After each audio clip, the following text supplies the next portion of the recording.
Pattie Lovett-Reid is back with me. Pattie, a lot of people are going to be upset about this story that Forever 21 is filing for bankruptcy. They have filed for bankruptcy protection in the U.S. When it comes to here in Canada, they've also filed papers for liquidation.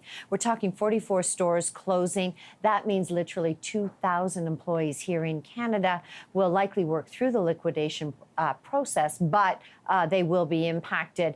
You know, Marcia, a lot of rumors had been circulating about this company. It's privately held, but the debt levels were definitely growing. Now, when it comes for bankruptcy protection, they're going to close just about everything outside of the U.S. They say that they want to have between 450 and 500 locations in the U.S., and which stores they close there will be about which lease they can get out of, and the sooner the better for them, which really then brings it all back to, is it a bricks and mortar story? And online competition is fierce. It really is, and fierce from the likes of, I'll mention it yet again, Amazon.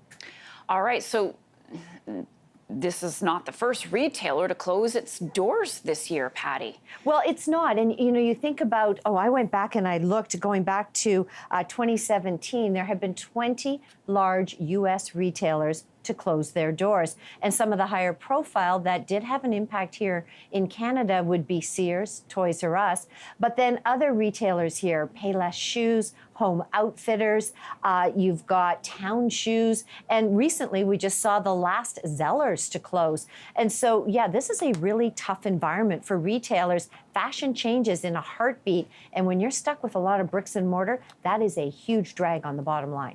All right, Pattie, thank you so much. We'll see you later.